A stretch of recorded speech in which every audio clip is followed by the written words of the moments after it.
Item ಯಾವುದೇ ಇರಲಿ try ಮಾಡಿ ಆಚಿ ಚಿಕನ್ ಮಸಾಲಾ. ಕಲಬುರಗಿ ಜಿಲ್ಲೆಯಲ್ಲಿ ಬಿಸಿಲಿನ ಧಗೆ ಹೆಚ್ಚಾಗಿದೆ.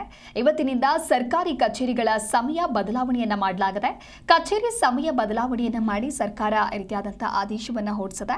ಬೆಳಗ್ಗೆ 8ರಿಂದ ಮಧ್ಯಾಹ್ನ 1:30ರವರೆಗೂ ಕೂಡ ಕಚೇರಿಯ ಸಮಯವನ್ನ ನೀಡಲಾಗಿದೆ. ಏಪ್ರಿಲ್ 1ರಿಂದ ಮೇ ಕೊನೆಯವರೆಗೂ ಕೂಡ ಸಮಯ ಬದಲಾವಣೆ ಮಾಡಲಾಗಿದೆ. ಏಪ್ರಿಲ್ ಮೇ ತಿಂಗಳಲ್ಲಿ ದಗದಗಿಸುವಂತಹ ಭಾರಿ ಬಿಸಿಲು, ಹಾಗಾಗಿ ಯಾವ ರೀತಿಯಾದಂತಹ ಸಮಸ್ಯೆ ಆಗಬಾರದು ಅನ್ನುವಂಥ ನಿಟ್ಟಿನಲ್ಲಿ ಈ ರೀತಿಯಾದಂತಹ ಸಮಯ ಬದಲಾವಣೆಯನ್ನು ಮಾಡಲಾಗಿದೆ. ಕಲಬುರಗಿಯ ಎಲ್ಲ ವಿಭಾಗದ ಕಚೇರಿಯೇ ಟೈಮ್ ಚೇಂಜ್ ಮಾಡಲಾಗಿದೆ. ಅಂದರೆ ಇವತ್ತಿನಿಂದ ಸರ್ಕಾರಿ ಕಚೇರಿಗಳ ಸಮಯ ಚೇಂಜ್ ಆಗುತ್ತೆ. ಬೆಳಗ್ಗೆ 8 ಗಂಟೆಯಿಂದ ಮಧ್ಯಾಹ್ನ 1:30ರವರೆಗೆ ಮಾತ್ರ ಕಚೇರಿ ಸಮಯವನ್ನು ನಿಗದಿಪಡಿಸಲಾಗಿದೆ. ಏಪ್ರಿಲ್ 1ರಿಂದ ಅಂದರೆ ಇವತ್ತಿನಿಂದ ಮೇ ಕೊನೆವರೆಗೂ ಕೂಡ ಈ ರೀತಿಯಾದಂತಹ ಸಮಯ ಬದಲಾವಣೆ ಇರುತ್ತೆ.